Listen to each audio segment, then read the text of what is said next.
So welcome everybody, and a warm welcome. Thank you so much for joining us this morning. For those of you who don't know me, my name is Cara and I am the Marketing Officer of Petco. We are really pleased that you've taken the time to join us today. Our webinar series is taking the place of our face-to-face member workshops for the time being, and it's really great to have the opportunity to connect with all of you, even in this virtual space. So welcome everybody once again. So the impending legislation can be quite overwhelming for people. What does it mean? What does it mean for packaging? And what does it mean for my business or your business specifically? Are some of the questions that we have been hearing from members. We also thought that this would be a really good opportunity to connect with people, and this is why we thought that we would run 4 sessions, which will continue until the 21st of October. The first session today will introduce the new Section 18 legislation and unpack what it really means for your business. Next week's session will look at the structure and operation of producer responsibility organizations, or otherwise known as PROs, in successful EPR schemes. And we are really excited to announce that we have an expert in this field, Joachim Cordin from Expra. He really is an expert in the field and we are really excited to have him. And the next session is session 3, and that will be taking place on the 14th of October. And the speakers there will be Michelle Cavell from Lorax EPI Consulting and Kyriakos Papounas from Papounas Sustainability Consultants. Both of those are also international speakers. And we will be finishing off with session 4, which will look at monitoring and evaluation, which will be taking place on the 21st of October. And those 2 speakers will be Cherie Scholtz, who is Petco's CEO, and David Drew from Coca-Cola, and who's also a director on the Petco board. Those 2 are our webinar stalwarts, and you'll be hearing from them and their very big knowledge today.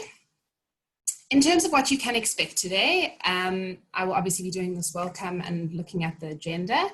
Then Cherie will be doing an introduction and setting the scene. And then David will look at answering the questions: who is the producer in an EPR scheme? And what products are included in Section 18? There will then be a Q&A. You'll notice that there is a little Q&A button at the bottom of your screen. Please feel free to submit questions to the Q&A section, and if you have a specific question for one of the specific speakers, please just make sure to put an @ to that specific speaker, and I'll make sure that they get it. So without further ado, I'd like to hand over to Cherie to do a bit of an introduction and setting the scene. I hope that you enjoy it, and thank you once again for taking the time to join us today. Without further ado, over to Cherie. Very warm welcome. It's great to have so many new faces, or should I say new voices, in the discussion. Things are changing really fast in the waste management arena in South Africa, and getting to grips with what we need to do by when is now becoming critical. We are still waiting for the Gazette of the final Section 18 regulations, as well as the updated 2020 National Waste Management Strategy, and we expect that this could be the week that we do get them, and perhaps even the day. So why is extended producer responsibility necessary in today's world? Mandatory EPR will, in principle, provide incentives to prevent waste at the source, promote product design for the environment, and support the achievement of recycling and materials management goals. It's really necessary in South Africa, not only for the environment, but for the well-being of society. It is a step in seeking to add yet to be developed circular economy obligations upon industry as a further deliverable for South Africa's vision, the 2030 National Development Plan.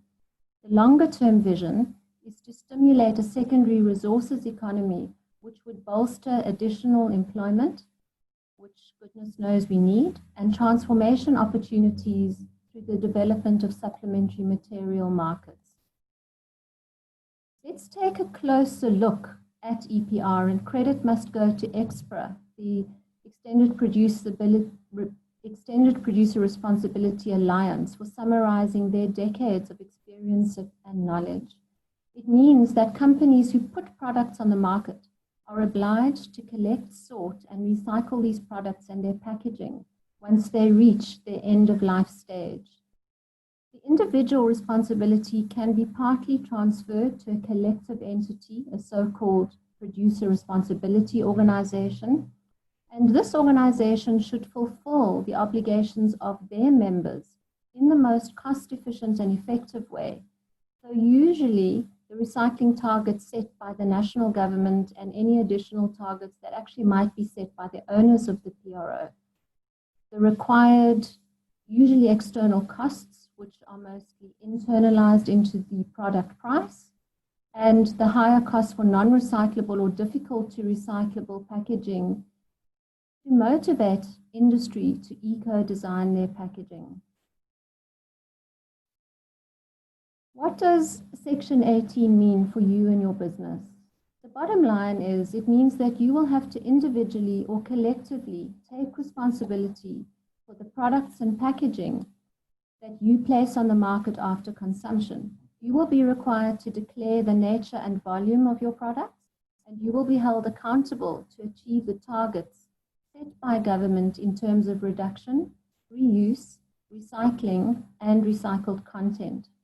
In terms of paper and packaging, this applies to printed paper, secondary or grouped packaging, which is designed to protect the primary packaging as well as the product. For example, cardboard cartons, cardboard boxes, and cardboard or plastic crates. Secondly, primary or sales packaging, the first packaging layer in which the product is contained.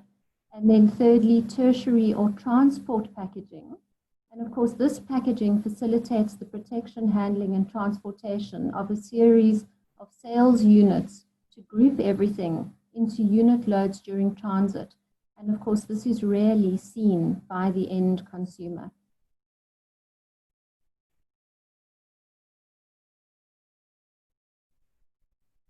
So once we start to unpack the implications, we start with unpacking definitions. And there are many of them.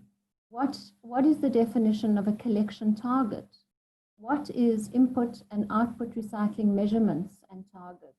Who are the obliged industry? Who is the producer? Probably I should have started with that. It's with what we're dealing with later.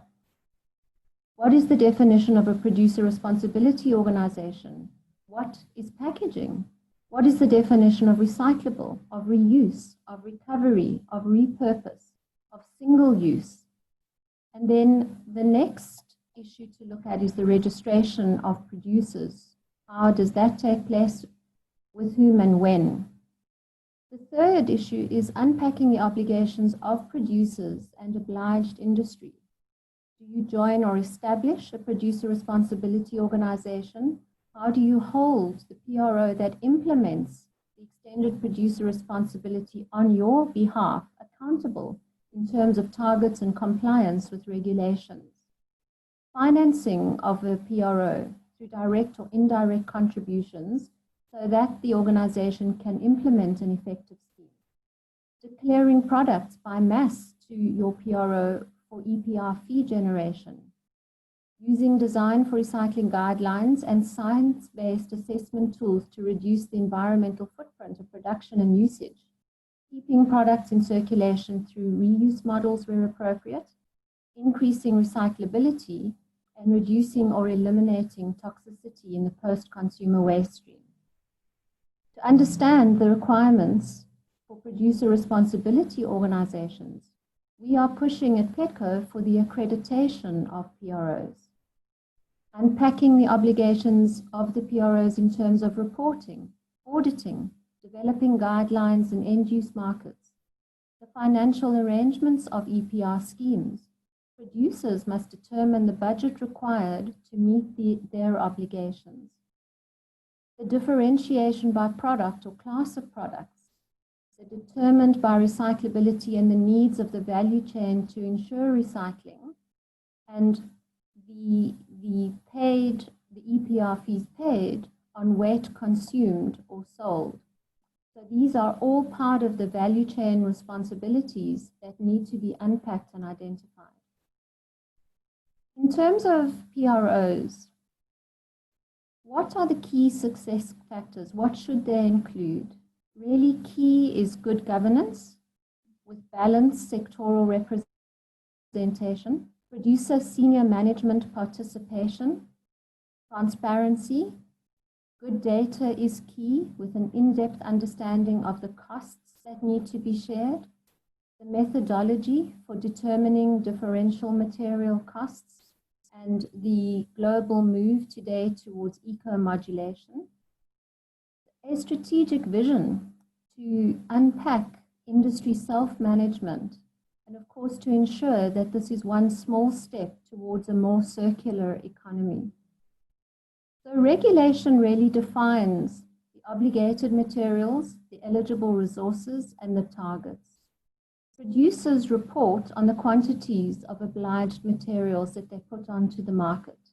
The Producer Responsibility Organization develops the implementation plan to achieve the program and to meet the targets and to outline the costs required.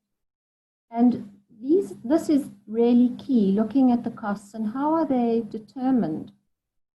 How are material-specific fees determined? So the industry, the producers, develop guiding principles and the strategic objectives through the board of directors of a PRO by agreeing a methodology for determining differential material costs and agreeing a methodology for allocating the costs to specific materials that are consistent with the guiding principles and the strategic objectives of the PRO. So what are the key steps to take right now if you're looking at the impact of these regulations on you and your business?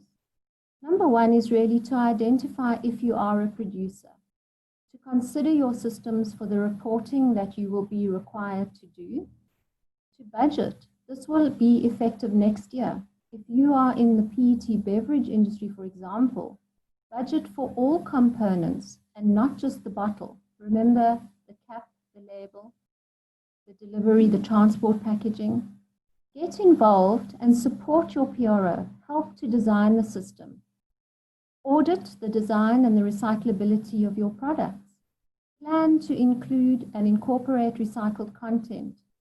Take into account lead times, trials, and so on. This can take a considerable amount of time. Share this information with your customers. Understand the time frames.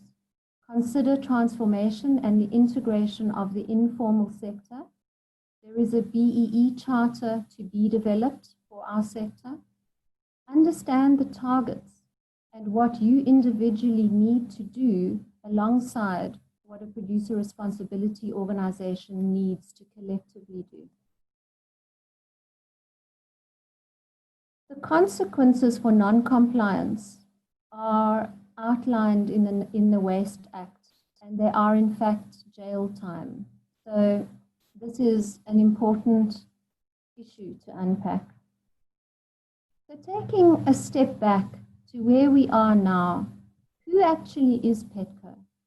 The PET Recycling Company was incorporated in 2004 after concerned members of the sector formed a working group which was representative of the full value chain in early 2000.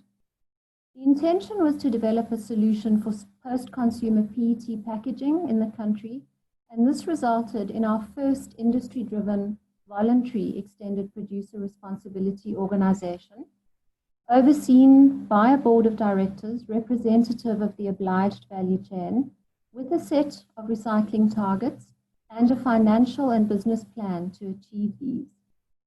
Looking back over the past 15 years, the organizations who joined Petco have contributed over 500 million rand in voluntary EPR fees. And the model of support for the full value chain has resulted in the development of over R1 billion worth of infrastructure, growing PET collection for recycling from 16 to over 60%, saving nearly 5 million cubic meters of landfill space, and almost 1.2 million tons of carbon, as well as promoting the development of SMMEs in the collection chain. If we look at our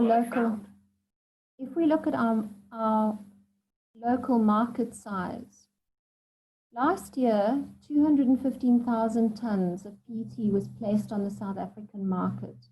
Beverage bottles account for 71% of this, and 87% of beverage bottle producers are Petco members.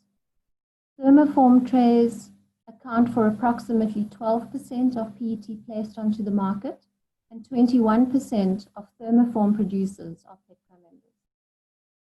Edible oil estimates that it accounts for 12% of PET also, alongside thermoforms, and 0.09% of edible oil producers are Petco members.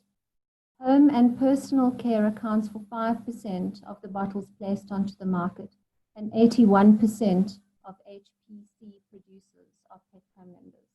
That gives you an overview of our sector at the moment. You will recognize many of the Petco members featured here. Due to the fact that our EPR fees are collected at the point in the value chain where raw material is purchased, we also recognize those brands who indirectly support Petco financially via their packaging manufacturers in our associate membership program. The associate members also include a broader range of organizations who align themselves with the mandate and the goals of Petco. Of course, you can find these on our website. Partnerships and collaboration are really at the heart of our approach, both local and international. So shared responsibility and accountability have been a key takeout for me on this journey. So after years of engaging and consulting, the new Minister of Fisheries, Forestry and the Environment announced the rescinding of the Section 28 notice for industry waste management plans at the end of last year. A new consultative process towards Section 18, extended producer responsibility, was started, and priority streams have been identified: paper and packaging, lighting, electronic waste, tires, and pesticides. With the understanding that funds for EPR activities will remain in the hands of producer responsibility organizations, our collective ability to do the work we are mandated to do is significantly improved. Ultimately, it means leadership and responsibility by the industry, no excuse. This notice will, however, come with some new challenges, just like any other new approach. The framework will not require industry waste management plans as envisaged under Section 28. It will potentially allow for multiple PROs per material and may include guidelines or even requirements that PROs will need to comply with. For Petco specifically, this may mean that we need to review the categories of products that we represent. We may also need to adapt our systems and structures in order to remain compliant. So in summary, EPR is an efficient tool by which producers deliver their responsibility for the life cycle management of their products. It starts with the design of the packaging, the choice of materials, the manufacture for easy emptying, repair and dismantling and separation, usage by the consumer, end-of-life management, and the uptake of recycled content. Although still in draft form, the revised National Waste Management Strategy, published at the end of last year, recognizes EPR as a component underpinning the overall strategic approach of waste minimization and a circular economy, as explained by Minister Creasy during the Plastics Colloquium held at the end of last year. The circular economy therefore requires integrating the entire product life cycle, from raw material extraction through product design, use, and ultimately recovery and recycling or reuse. Essentially, this is a representation of Petco's work. Luckily, there are over 300 EPR schemes globally that we can learn from, although I have to let you know that no two schemes are the same anywhere in the world. As my colleague Joachim of Express says, EPR is a concept, but not a concrete business plan. So it allows for adaptation to specific local circumstances, but it also invites the introduction of beliefs, ideology, and experiments. Therefore, we need dialogue to exchange best practices and failure, to learn from that, to define the needed levels of harmonization, to look for synergies, to benchmark and evaluate. And on that note, I would like to hand over to David Drew to take us through who producers are and what we need to do next. As many of you will know, my name is David Drew. Today I'm representing Petco, where I've been a director for about 5 years, representing both packaging converters and brand owners. So I have sort of seen both sides of the coin that we will be discussing today. I'm also the head of sustainability at Coca-Cola Africa, and I look after the Southern and East African region at the moment. Some of you will have attended our previous webinar, so I'm not going to be repeating what was covered there. I know some of you have seen it more than once, but I will remind you of some of the key concepts so that those of you that are joining us for the first time aren't completely in the dark. So forgive me for a little bit of repetition, but I'm going to try and keep it quick and simple. So Sherry's given you a lot of context in terms of definitions of EPR, but I'm going to try and remind you of the concept that I shared with you last time, which is that as I see it, EPR is about closing the gap. And that's because when you say you've got to take accountability for your product after use, does that physically mean you've got to go and collect it from every house? That's just not practical. So we know that there are going to be systems that are going to do that, but the reality is that those systems need help. So as I like to say, to share it, is that EPR is about closing the gap in the economic system. So essentially that means the gap between collection and recycling being a viable business and process and wherever you are currently, okay? And for some materials, the gap can be big, and for some materials, the gap could be small or non-existent. So remember that fundamentally recycling is a supply-driven economic model. So we want our recyclable waste to be collected, so we collect it and we push it into the market. We then hope that what is collected is useful and that those using it will pay us enough to pay for the collection and processing of the material. Now, as many of you will know, if you've done in economics, push economics has some fundamental challenges.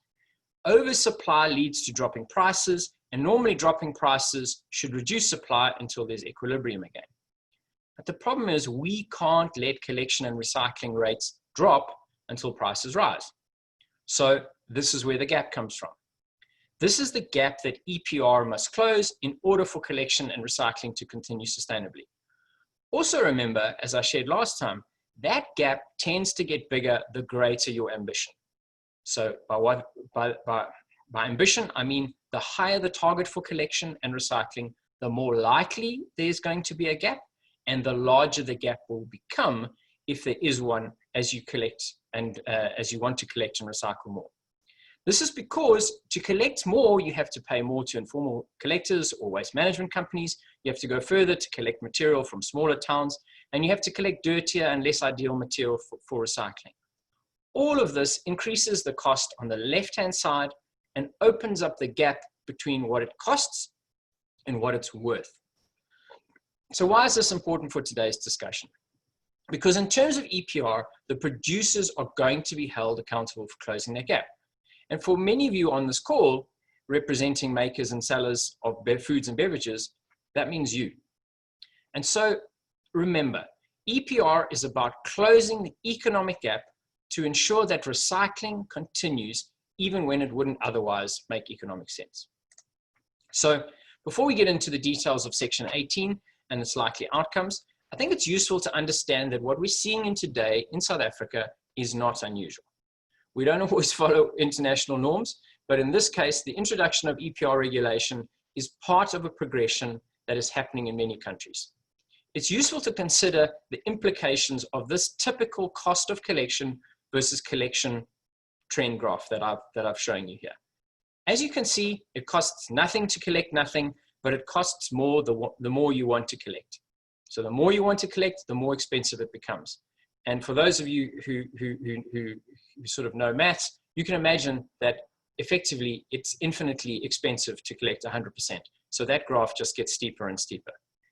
Absolute numbers and the transition points will differ by material, geography, socioeconomic environment, but the trend is fairly consistent. On the left-hand side, we have what I call organic collection, i.e. it just happens. There's no formal or informal support needed. Enough recyclable material is cheap enough to access and recycle at low levels for it to be possible and for it to make economic sense. In this phase, essentially the value of the material collected finances the system. But remember, it has its limits. We then have to move into the voluntary EPR space. So in this space, you've got initiatives driven by communities, municipalities, proactive industry, or they can be more formalized in the form of voluntary PROs like we're familiar with in South Africa. Critically, however, this is not legislated or compulsory. In this phase, you can see a significant shift in the collection and recycling of materials because the gap to be closed is generally relatively small.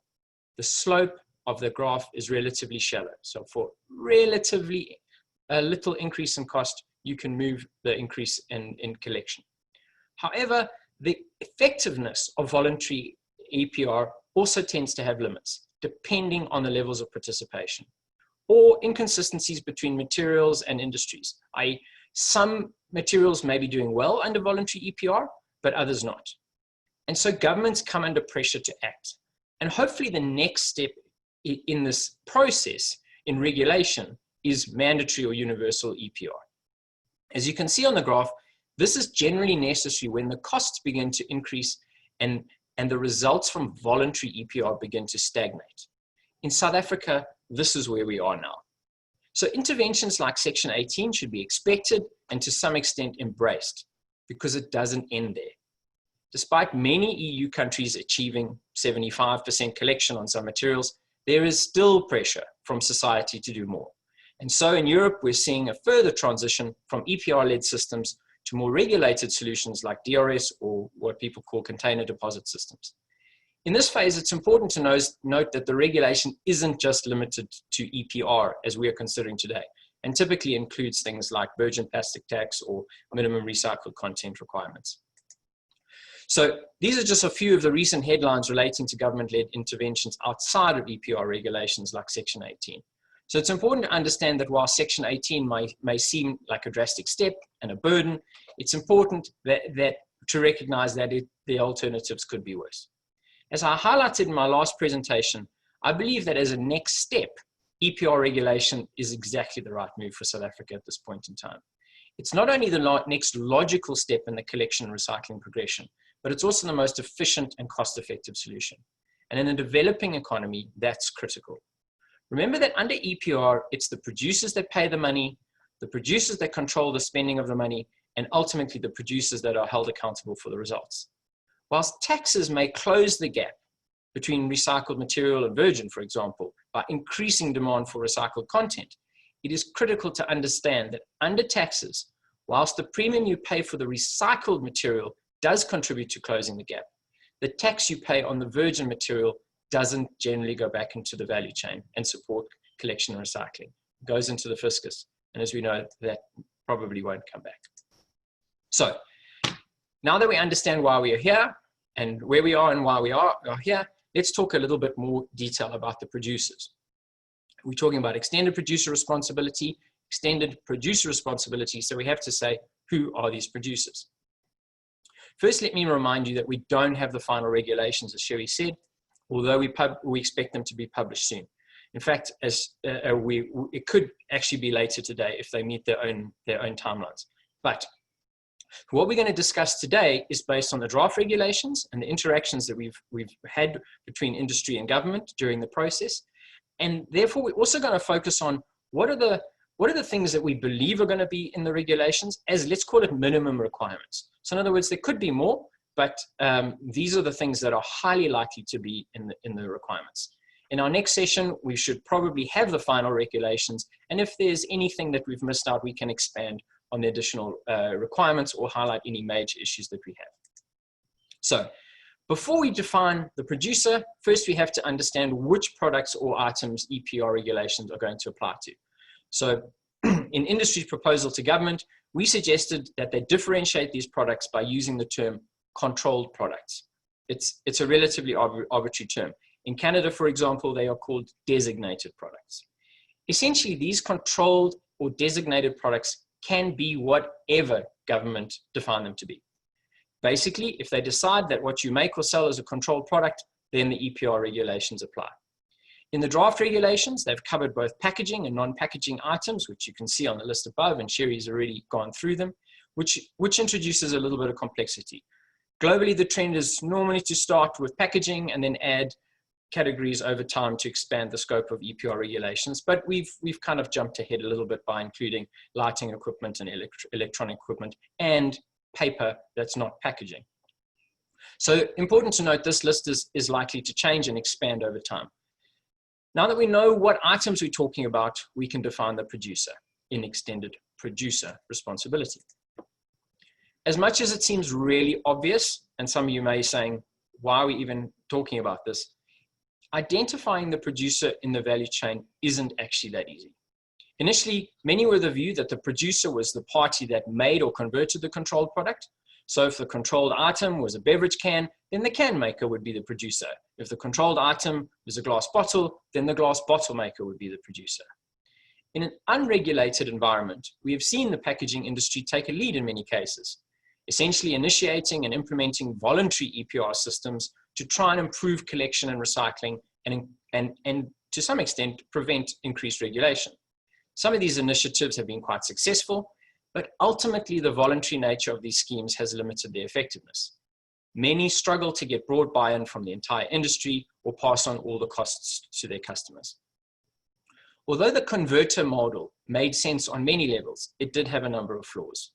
Firstly, in the eyes of the consumer, society, and even government, the converter is often invisible. Branded goods are seen as the work of brand owners, and when the packaging becomes waste, that connection is maintained. So when a Coke bottle washes up on a beach, it doesn't matter who made the preform or blew the bottle, it's a Coke bottle. And so in the court of public opinion, the brand owner is already the producer. Secondly, and importantly, whether the cost of EPR are shared across the value chain, paid at the packaging converter, or paid directly by the brand owner, ultimately these costs are passed on through the supply chain, and it's the brand owner that ends up footing the bill. These costs are also, by the way, passed on to the consumer, as you can imagine.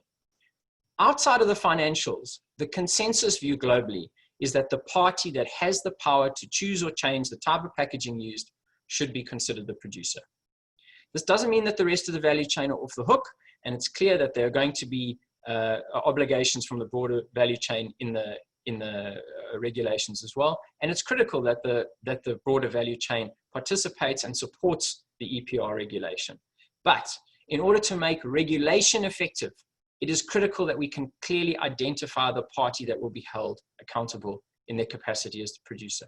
Collective responsibility is great, but as we've learned sometimes, collective responsibility is also a way of ensuring that no one is accountable. So we have to have a person that's responsible, and that person is the producer. As per this slide, it generally means that the producer is the brand owner. But in the case of retailer-owned brands, it can be the retailer, and for imported goods, the importer or local agent. But I'll go into that a little bit more shortly. So although it may make sense to government and activists, it doesn't make sense in terms of EPR. Remember that the idea is that the polluter, or in this case, the producer, pays.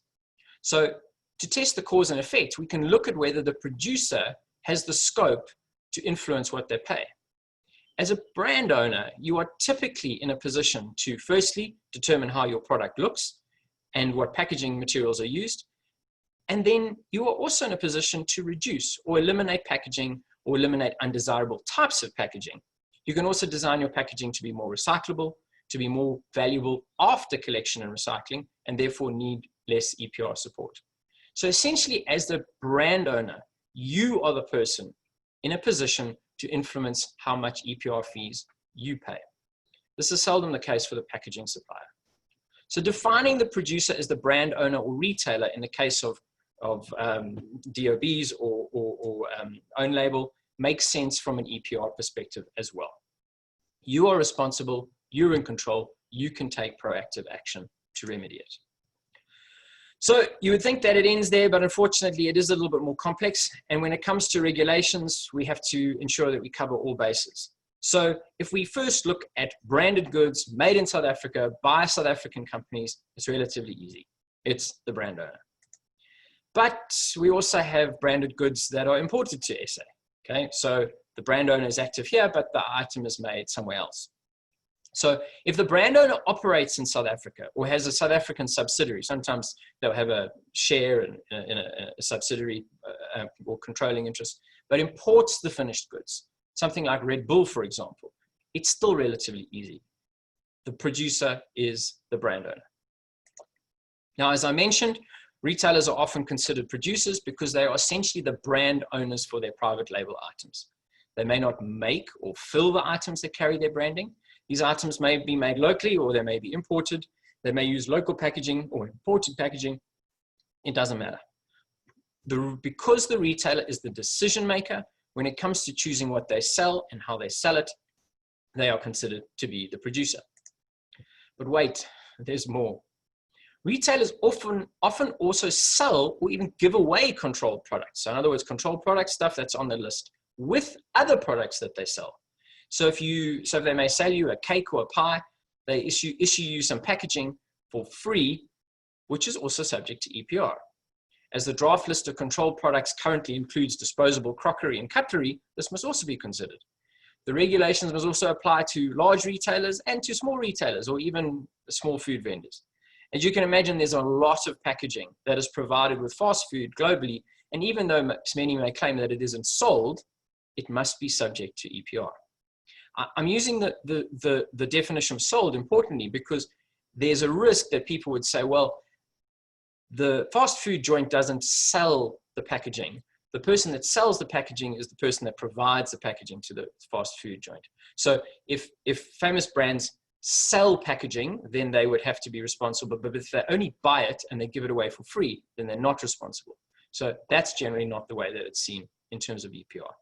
The vendor, the fast food outlet, even if you're giving it away for free, you are the producer. So now we get into a few of the others. As the regulations, as Sherry said, don't stop at primary or secondary packaging. We also have to consider the packaging that you may not see. This can be tertiary packaging for the items you buy or the packaging that is supplied between businesses prior to the production of final items. Okay, so not things that get into the trade. Ironically, this means that as a packaging producer, you can be a producer, not for the packaging you sell, but for the packaging you use on the products you sell. It's quite complex, but I'm sure many of you will understand what I mean. So you may sell a box of or a pallet of bottles for which you are not considered a producer for the bottles because someone else fills them, but you are a producer for the cardboard, for the pallet, for the shrink wrap, and for the strapping that you use. So complicated. In general, branded goods are the simplest to determine, but not always. What if the brand owner doesn't have a business in South Africa? Well, the item is not imported with the permission of the brand owner. So I've got 3 examples there from the food and beverage space. And for clarity, that's Cherry Coke, which we don't produce in South Africa, but some of you will see at your local SPAR, it essentially is imported without the permission or participation of Coca-Cola South Africa. Tabasco, Bertolli. Bertolli is a Unilever brand that is not imported directly through Unilever. So a similar relationship. In these cases, the importer or local agent must be considered the producer. So in the case of Tabasco or in Bertolli, those are a local agent in the form of Packley's. They would be the producer. But in the case of Cherry Coke, it will be whoever imports the item. So it's very important to understand that in retail space, this is a critical definition because some retailers import a large proportion of their items they sell directly. It's important to note that the regulations as contemplated also apply to packaging on non-controlled products. So what do I mean? If you talk about a beverage bottle, I think, or some food, everyone's comfortable. But what if you talk about a fridge? Okay, a fridge is not on the list. It's not on the list, but packaging around the fridge is on the list. That's where it gets complicated. That packaging is imported, and therefore the importer, so it could be Massmart or any of the other sort of large retailer guys, they are then responsible for that packaging. Very important point. Right. So now if we're more clear on who the producer is, what does Section 18 mean for producers? Again, the final obligations will be determined by the final regulations, but let's start with the basics. As a producer, outside of registering with the department, you will need to do the following. First, you must join or form a PRO for each of the controlled products that you use and sell. So not just the biggest or the one that you've already been using, for each. Regularly and accurately declare consumption, production, or sales of controlled items by mass to the PRO. Then finance the PRO or PROs through either direct or indirect EPR fee contribution. By direct would mean you pay them directly. Indirect would be that you pay them through your supplier who will pay them. And remember, all of that must be based on your consumption, production, or sales of controlled products. It's all weight-based. This means that as a producer, you will need to ensure that the PRO that you're joining is going to meet your objectives. If you aren't happy with the existing PROs, or no PROs have a plan to collect and recycle one or more of the materials that you are selling, you will need to establish a new one. Remember that you can't just choose the PRO based on who arrives with the lowest fees. The PRO is taking on your obligations, and if they don't deliver, then it becomes your responsibility once again, and you will be in trouble with government. So based on the draft regulations, we believe that you'll have about at least 6 months from the publication to become compliant. So effectively, that 6 months could start tomorrow.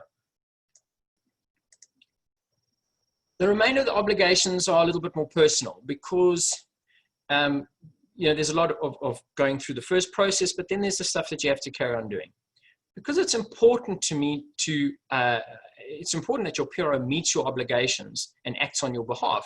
It's critical that you participate and hold your PRO accountable for the performance in terms of the agreed targets and compliance with the regulations. So in other words, they are taking on your obligation. You have a responsibility to make sure that they deliver. It's also important and likely to be a regulation that you should have to review your portfolio of products, packaging produced, and use things like design for recycling guidelines. Government has been pushing for life cycle assessments, and we've pushed back and said design for recycling guidelines are probably the best tool. But essentially, you have to show that you are analyzing and making greener choices. You also will have to align with mandatory or recommended changes to reduce unnecessary consumption and increase reliability, increase recyclability. So that could be things like banning material, banning a color, banning an additive, banning a type of label or packaging or something like that. And then to deal with inevitable queries relating to claims about recycled content and recyclability, it's also likely that you'll have to implement labeling compliant with environmental labeling standards as set out in SANS 14021 and 14024. These standards are incomplete currently, but are likely to become finalized in the future. And I'm sure you can imagine it's very important that we have some rules for who can claim something to be recyclable, compostable, recycled content. It's kind of like may contain nuts. You can't really have a standard that says this may contain recycled content. You've got to have rules for that. Lastly, you may need to submit to annual audits by independent third parties on behalf of the PROs in order to verify consumption or production of controlled products. This is very important. As you can imagine, it would be great if we lived in a world where everyone just declared their consumption truthfully, but audits are a necessary deterrent to make sure that everyone does. So if you're declaring everything honestly, you've got nothing to worry about. So as you can see, there needs to be a fairly close relationship between the producer and their chosen PRO. But what are the obligations of the PRO? Sherry's talked about some of them, but remember, most importantly, a PRO is simply a mechanism to take individual accountability and honor it through the actions of a collective. Most producers don't have the skills or resource to do this individually. And it's clear to be effective in the collection and recycling space, scale matters. So the PRO is bringing together the resources of a group of producers, consolidating them and acting on their behalf.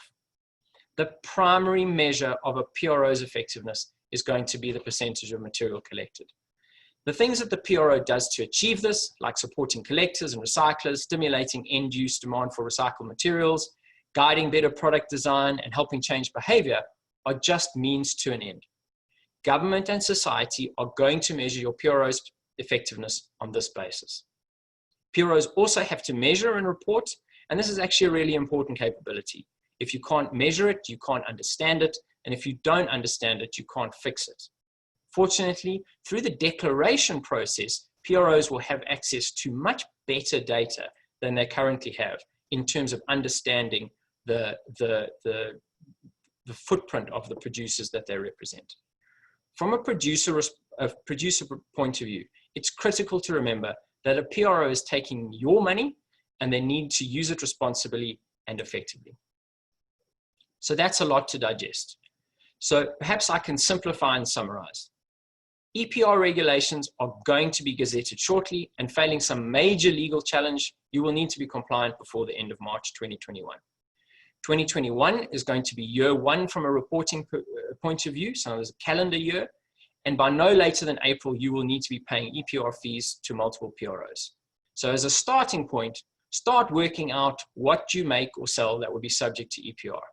Convert your consumption to tons or kilograms, and start looking for a PRO for each material. As many of us are going into budgeting season, make sure that you include EPR fees in your 2021 budget. You will not be able to argue that you aren't able to pay voluntary EPR fees because you didn't budget for them anymore. This will be law. Also start looking for ways in which you can improve your packaging and potentially reduce your EPR cost.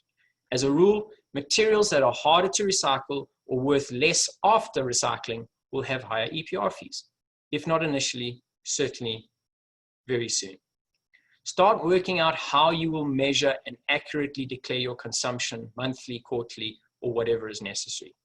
Many businesses think in units, they think in cases, they think in money, but few think in tons or kilograms of packaging used. Remember that you have to think beyond primary packaging. Secondary and tertiary packaging is in scope as per the draft regulations.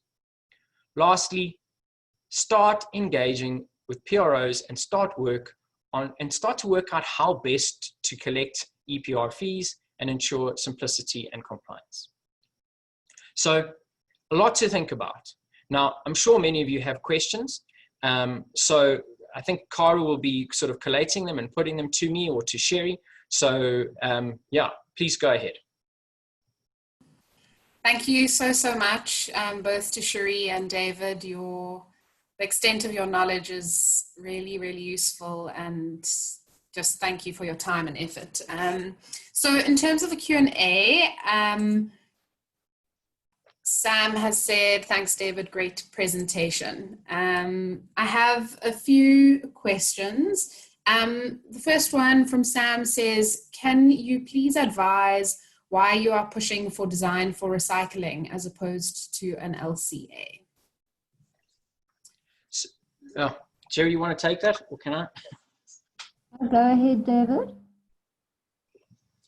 So I think that the way that we've looked at it is we've said that for although LCA has, let's call it a very important application beyond EPR, when it comes to EPR, the most important thing is design for recycling.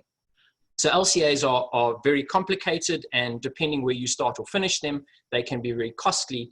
The most important, let's say, benefit of design for recycling is that by guiding producers, brand owners, to use the right materials, to use them in the right combinations, and to make what they are producing and putting into the market more recyclable, the impact is more direct on EPR.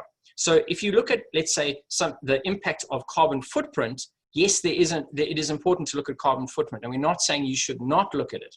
But when it comes to EPR, we must be looking at what drives collection and recycling. And importantly, sometimes what drives carbon footprint is not aligned to what drives recycling. So that's the challenge, and that's why specifically for EPR. And so what we're saying is we're not saying LCA doesn't have a place. We're saying in terms of EPR and EPR processes, design for recycling is the best tool.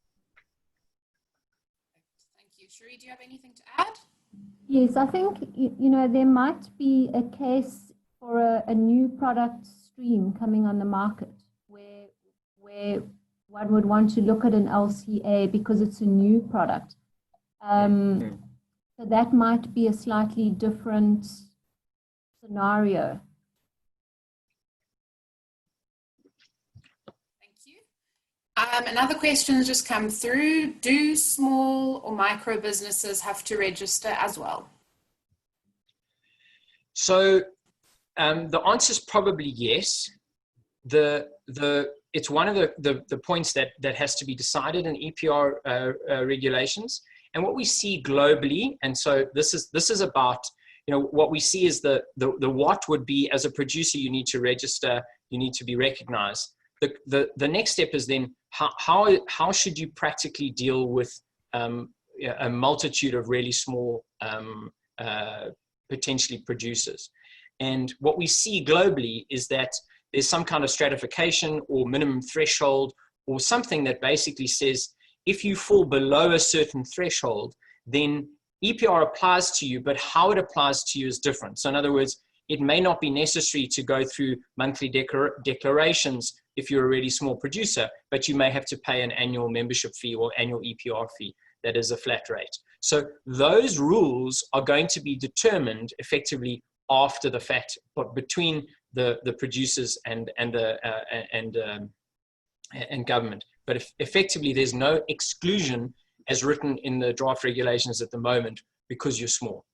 No, well, perhaps one thing, one of the recommendations that the packaging sector has made to the department is that the regulations surrounding EPR be as straightforward and simple, if I can use that word, as possible, because EPR will evolve, and that the regulations actually be supported by a framework.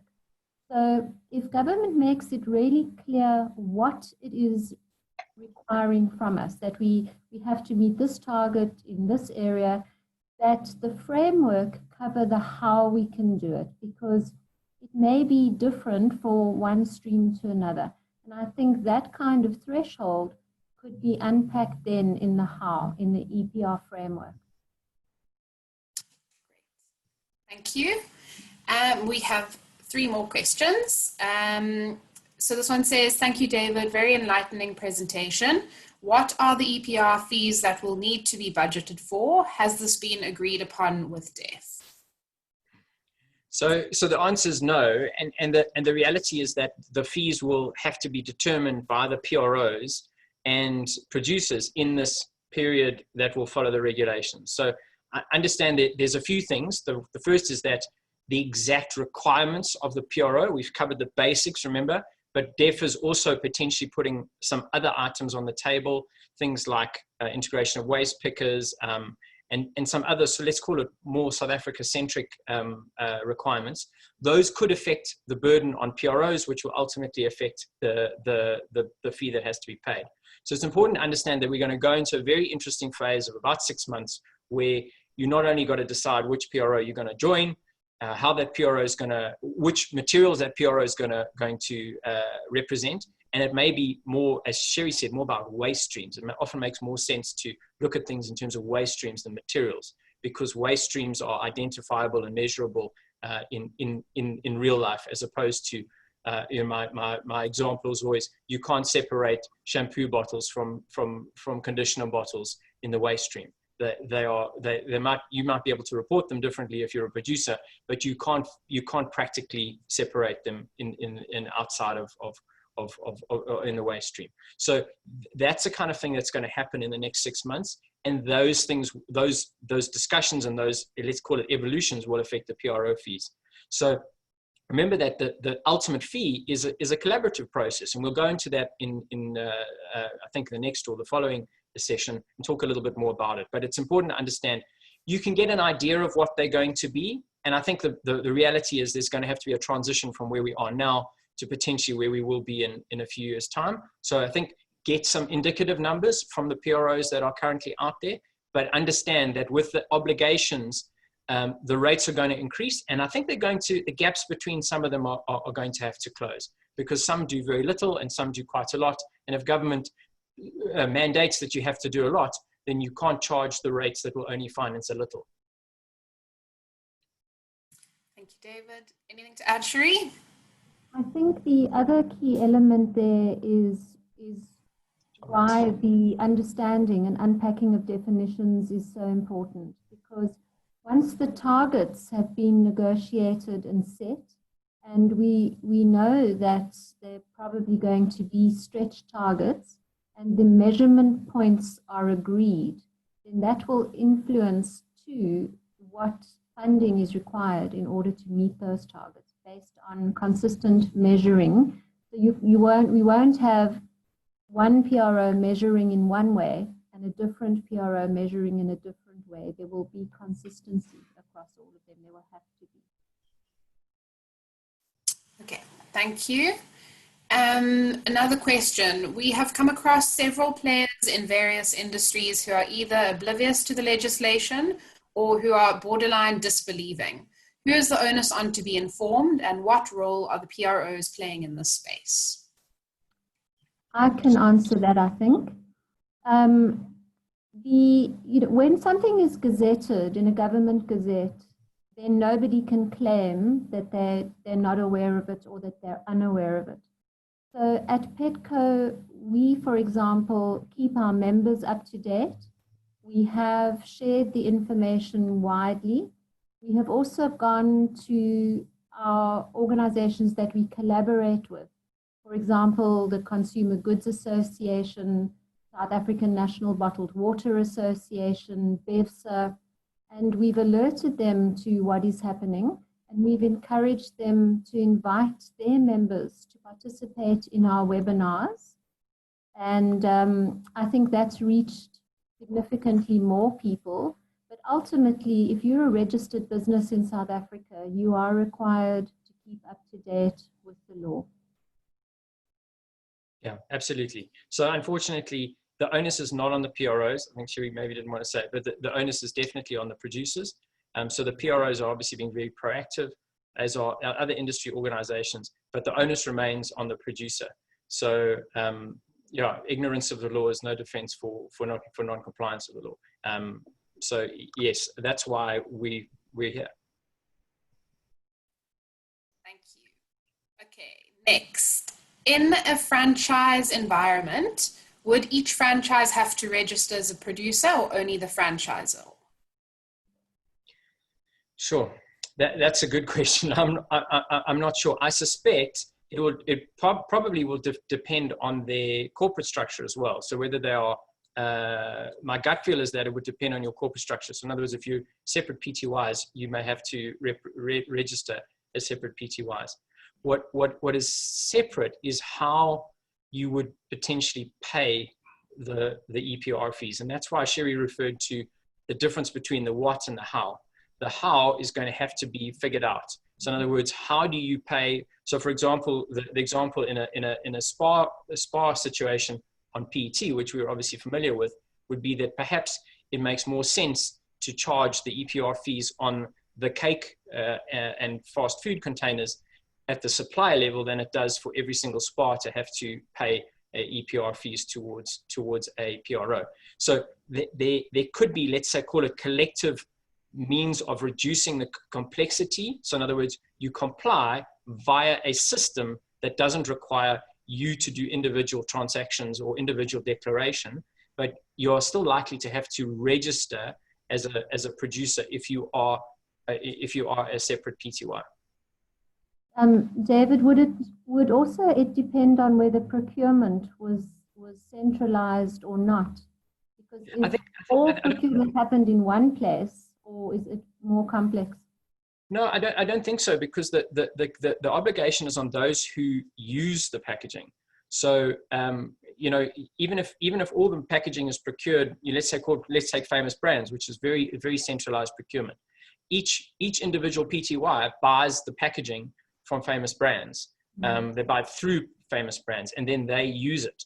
So you may well arrange and agree that Famous Brands will build in the EPR costs into their packaging, so that each individual PTY or franchisees doesn't have to pay it separately. But the reality is that they still may have to register as a producer separately, because there's nothing in the draft regulation that says if you're part of a collective, then you don't have to register. I think that in our session on compliance, Yeah. I think it's our third one. I'm getting, Cara can confirm that. But where we have Michelle from Lorax Compliance Ask her. presenting, we can ask her that question, because what she does is her organization helps brand owners globally to be compliant with all the different EPR schemes that they have to belong to. Alrighty, I'm just making a note of that. It's a great question. And then we have one more question. So it says, so there will be a shift of responsibility from converter to brand owner. Has this been accepted by DEF? So I think there's two answers. The one is, I think DEF always believed it was the brand owner's responsibility to begin with. The real, what DEF had clearly stated is that, and as I mentioned, it doesn't mean that the converter is off the hook. So what we've said to DEF is that the regulations must be very clear. So in other words, for law to work, it has to be clear who is the accountable party. We can't have a situation where people can point fingers at each other and say, no, well, I thought you were doing it. No, I thought you were doing it, which is where we kind of sit at the moment. If they just say, oh, everyone in the value chain is responsible, it just doesn't work. It may work practically because people may decide how to do it, but legally, when the proverbial hits the fan, who is government going to come after for not paying their fees? And that's why we've said that it should be producers. And I think the packaging conversion space have agreed and with some discussion, I might add, you would have thought they would just say, take it. But they obviously want to make sure that their business is also maintained and protected. So they've agreed. And I think DEF understands that they have to define one producer, but we expect them to be including obligations for the rest of the value chain. So we've tried to guide them on saying, yes, the producer is the brand owner, but it doesn't mean the converter and the raw material supplier are off the hook. They also should have obligations. So in the draft regulations that we submitted as Packaging SA and CGC SA, we had a section for what are the obligations of the rest of the value chain, because that's equally important, hoping that would kind of meet DEF's requirement that it's not just one person, but that it is very clear legally who the key person is in this process. Thank you, David. A few more questions. So the first one is, as producers, how do we hold PROs accountable and assure that they meet our obligations? David, as a director on the PITCO board, I think I'll let you answer that. So yeah, I think the critical part of this is that the producers are spending your money. So for those of you producers out there, your money and my money. The only way to do it is to get involved. And generally, it's important to understand that a PRO should have a PRO and executive team. So in this case, Cara and Sherry are part of the PRO team. They work for the PRO, and they are separate from the representatives of industry, which form let's call it the non-executive board. And all that we are there to do is to oversee the spending of our money and to ensure that the PRO is meeting its obligations, which are our obligations, by the way, and holding the PRO team accountable for that. So if you're not involved, you can't really complain about, oh, and I think this PRO is wasting my money and blah, blah, blah. Get involved. And I think what we're going to see in this sort of process is a shift from a lot more involvement at the moment from packaging converters and raw material suppliers in the PROs to much more involvement of brand owners and retailers in the PROs, because you're the ones paying the bill. And you're the ones controlling the kind of packaging that you put on the market and the value that it's going to have in the chain.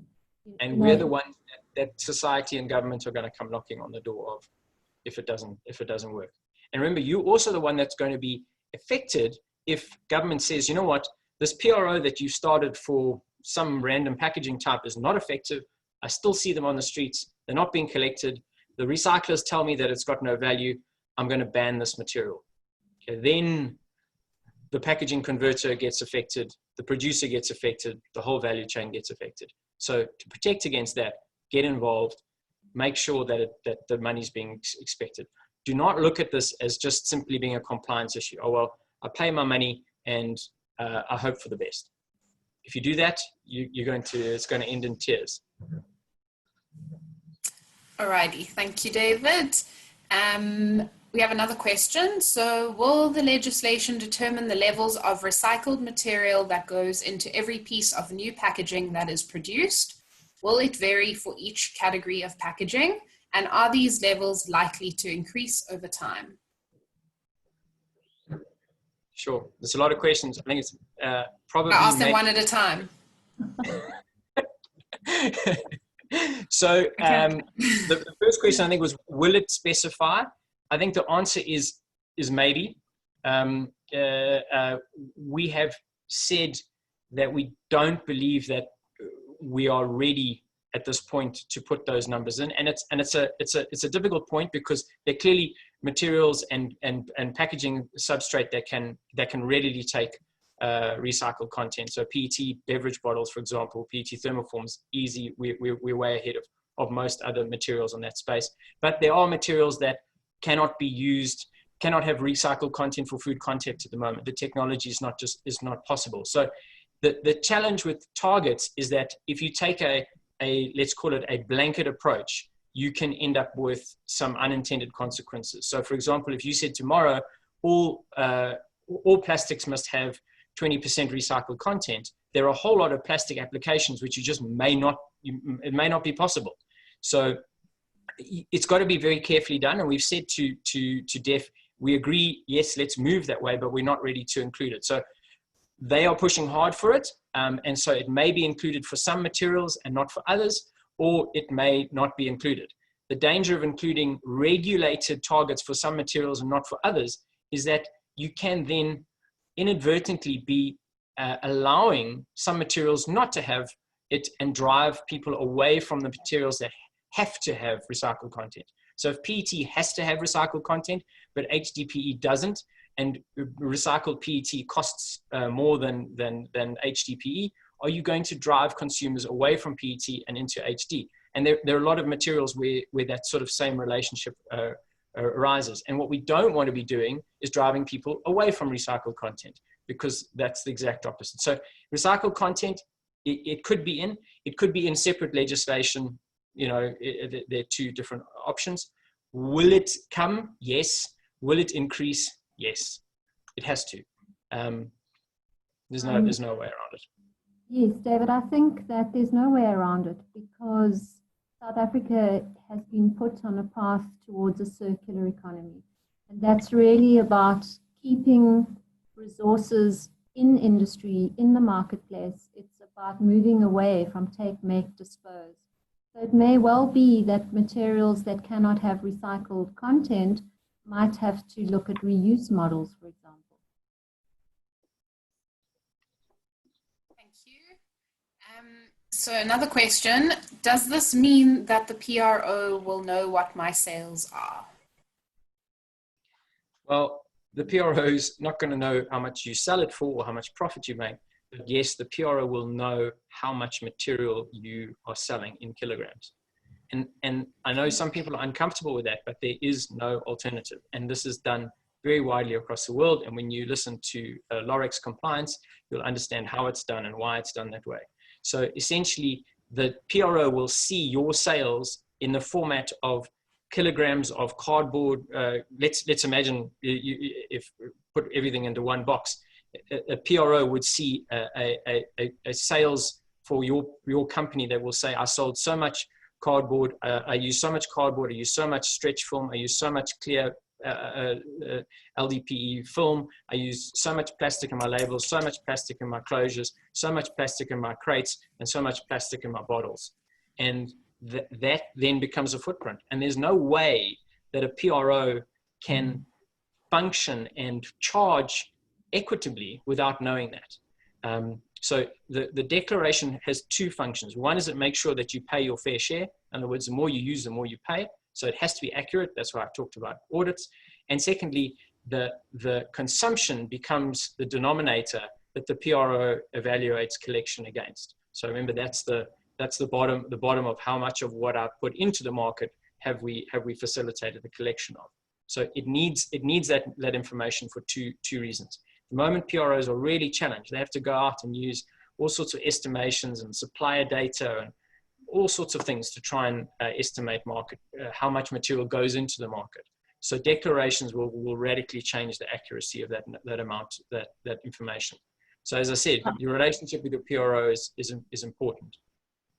I think also to add to that is effectively that is how PETCO is able to report on the amount of PET put on the market, what we need to collect. It's how we're able to track on a month-to-month basis whether we're on track for meeting our targets. But the information is kept confidential. That information is subject to extreme care and confidentiality. It is agreed in the contracts with our members to have that information. And the board of directors are non-executive, which means they do not have access to that information. And they, in the reporting structure, are given only the total market figure. So for example, X amount of consumption went into bottles, into thermoforms, no individual data is shared. So it's very important in the accreditation of a PRO that there are structures and systems to deal with that kind of information. It's really key and important. Thank you. We have another question. Which says, we have noticed that some recyclers do not accept products depending on printing or labeling mainly focused on PET. Is there a reason for this? And if so, how will this be affected by the regulations? Sherry, I think you can go first on that one. Okay. You know, the way that a product is designed is really, really important. So if we look at a PET bottle, what actually happens with that bottle is it gets collected, it gets baled, and it arrives at a recycling plant mixed up with other bottles. And the first thing that happens is that the bales get broken open and the bottles get sorted. Now, they get flaked and they go through a flotation system, and the different components of the bottle get sorted out in the water. Some sink and some float.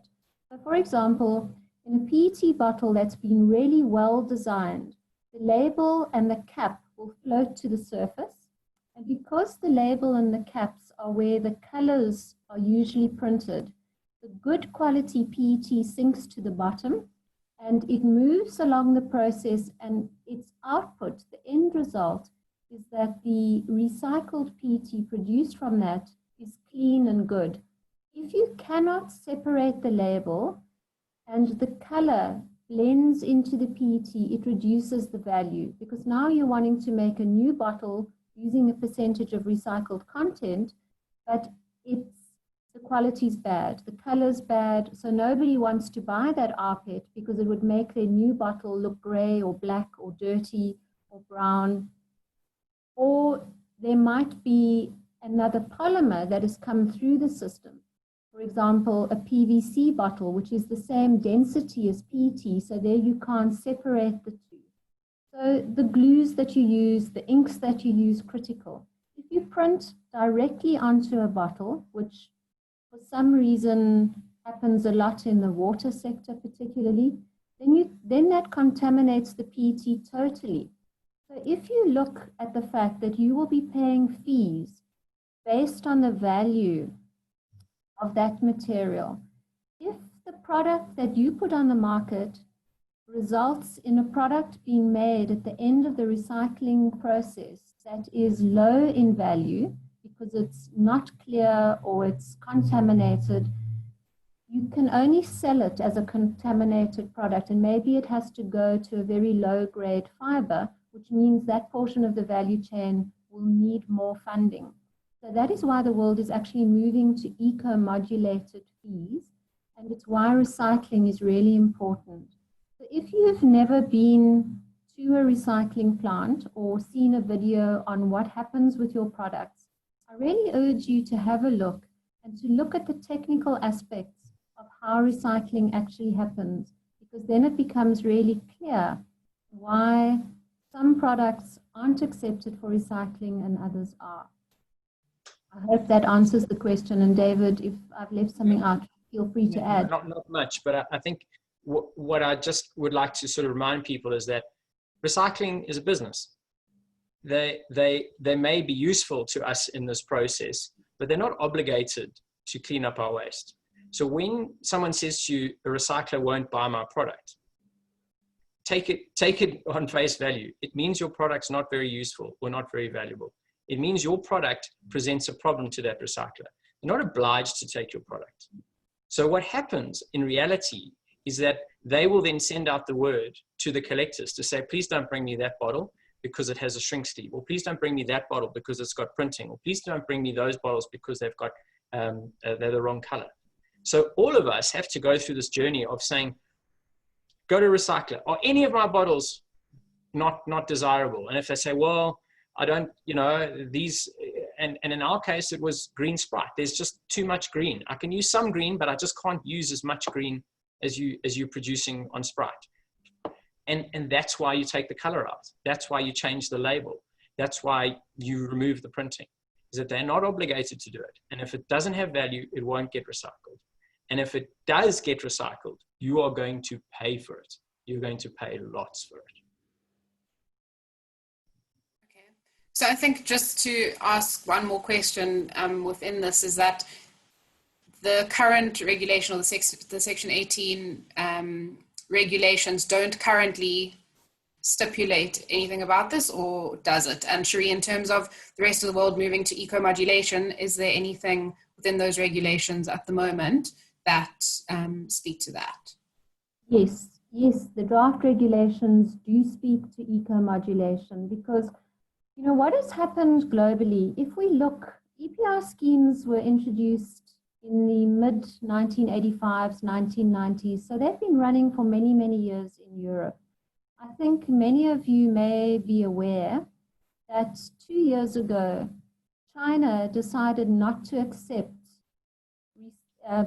plastics primarily, but also other materials that were of an inferior quality for recycling, because what actually happened was, in Europe, where there's very good collection, very good EPR, about 50% of the material that was collected in Europe was actually exported to the East for recycling. And why was it exported? Because the value was not good enough for it to be dealt with at home. And in fact, Europe did this, Australia did this, America still does this, and China actually became a dumping ground for the low value world's waste. And they woke up to this as their own countries urbanizing and developing, and they're getting their own raw material. They said, enough, we don't want this material. It's polluting our environment, our rivers, our groundwater. We are closing the doors. So this has led to an incredible shakeup of the recycling sector globally. And the EU, the legislators in the EU have sat back and said, what is working, what hasn't worked? And they've said, well, EPR hasn't driven the changes in design that we want to see. The legislators in the EU have also said, we have to move to a circular economy. It makes no sense to keep extracting raw materials, making new products, and simply throwing them away. And we have to design them correctly to keep them in that circular loop. So they've said we will introduce eco-modulation so that there's a financial disincentive to keep putting products on the market that have an environmental cost that traditionally somebody else took care of, whether it was a municipality, whether it was another country. So EPR without eco-modulation didn't drive the circular economy principles that they wanted. So our regulations do speak to eco-modulation. So we will be looking at how to fairly apply costs to different materials so that they bear a proportionate cost of what the options are along the collect, sort, recycle, and end-use market chain. Thank you. So we've got 5 minutes left. So I encourage anybody who still has any burning questions to please put them into the Q&A. But in the meantime, what kind of penalties are likely under Section 18? So the answer is I'll tell you later. The first draft of the penalties refers to fines and imprisonment. So let's say from the starting point, the department has come out all guns blazing. They really want people to take this seriously. So I think there needs to be quite a lot of legal sort of evolution of exactly, the question is who gets imprisoned as well. So I think that's one of the questions that we put to government to say, you've got to be very clear in this, who is at fault. And we've also said to government, it's very important to separate the responsibilities that the PRO takes on. So for example, if the PRO is supposed to report to government and the PRO doesn't report, then it doesn't make sense to hold the members accountable for that. It would be the executive management of the PRO. But if a member doesn't register, or a member doesn't join, or a member doesn't report their consumption, or a member doesn't pay, then that would be an offence of the member, of the producer. So the first thing is that there are going to be two types of let's call it offences. One is those of the producer, and the other would be those of the PRO, and they have to be legally separate. Let's say the norm in other countries is more often than not fines, and what you see in a country like Germany, where you have a EPR fee and then you have a fine for non-compliance, you have to imagine the fine must be bigger than the fee. So if you as a business have a potential for a 50 million Rand EPR bill, then you can imagine that any fine to dissuade you has to be bigger than 50 million Rand. And that means that if they go down the fines route, you can expect those fines to be big. So, whether they go the 10% of turnover or 1% of profit or whatever it is, they could define rules, but effectively they need to put in disincentives that are bigger than the potential cost to the business of complying, which would be EPR fees. And I think at the moment, that's why they've put jail time and things like that on the table. But if you look in competition law as well, I don't think anyone's gone to jail yet, but they certainly have administered fines. So it said fines or jail time, and I think we can expect some sort of development in that space once the final regulation is done. Sherry, you want to add to that? I think the one thing that is useful to understand, if the PRO gets fined, okay, so if the PRO doesn't comply and the PRO gets R1 million fine, it's important to understand that R1 million fine just gets passed directly to the members of the PRO. So again, hold your PRO accountable, make sure that they are complying, because if they get fined, essentially you're going to pay for it. Thank you. Sheree, anything to add? No, I think the only, I say no and then I make an addition. I have to think about my choice of language. The only thing I would add is that the departments have told us that the penalties are in NEMWA, in the National Environment Waste Management Act, that in fact the penalties are already in the bigger act, of which Section 18 is just one portion. So that will definitely be an area that needs some unpacking over the next 6 months. I definitely don't love my work enough to go to jail on behalf. Okay, we have one. Oh, sorry, David. What's that, David? So in short, you're saying I don't want to go to jail, really? Well, thank you, guys. I think that's probably time. I think we have one more, David. We have one last question, if you don't mind. Just at what point would responsibility also be pushed down to the consumer? Should they not be held responsible for effective recycling? The answer is they will pay. So I think what EPR is actually a fairly progressive tax system. So as much as you may not like e-tolls, effectively it is a system where you will, as a consumer, you will pay indirectly for materials that are difficult to recycle or poorly designed. And that's why eco-modulation is so important, is that as brand owners, we have to try and reduce EPR fees and put them into and design our products to be better.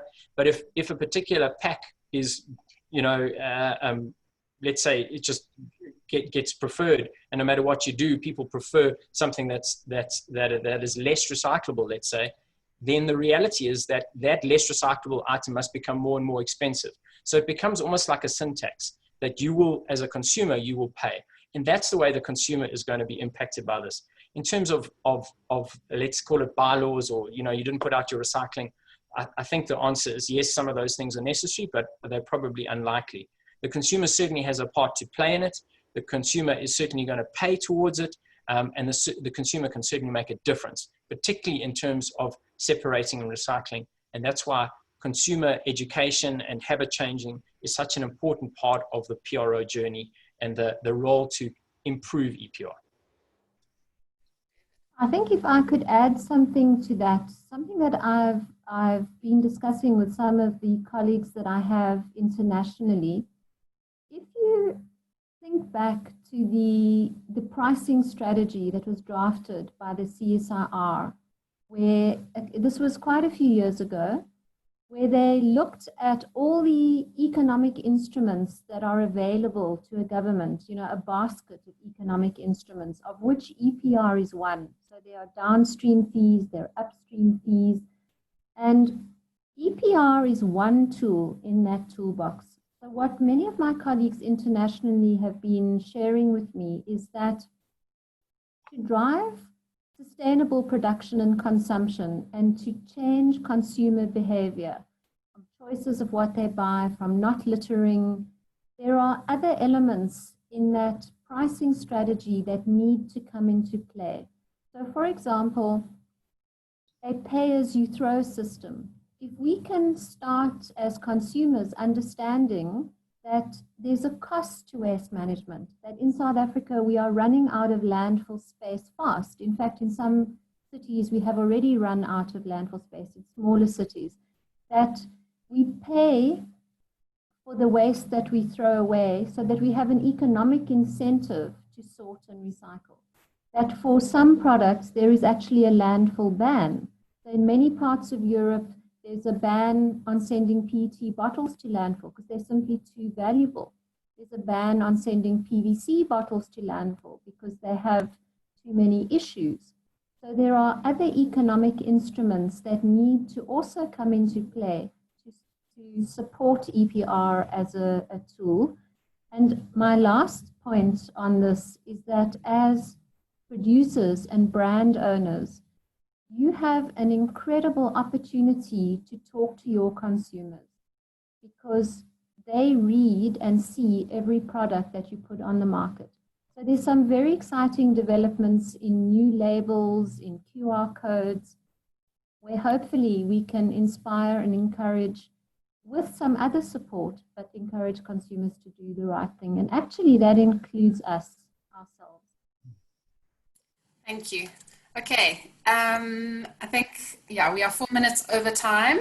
I'm glad that everyone asked so many questions. And just once again, thank you so much to David and to Cherie. I know you are both extremely busy, and just you taking the time to A, put the presentations together, and B, make yourself available as a resource for these questions. It really is greatly appreciated from myself and from all of our attendees, I'm sure. So I hope that everybody has a great Wednesday further. And we hope to see you next week, Wednesday, and the Wednesday after that, and the Wednesday after that. And goodbye.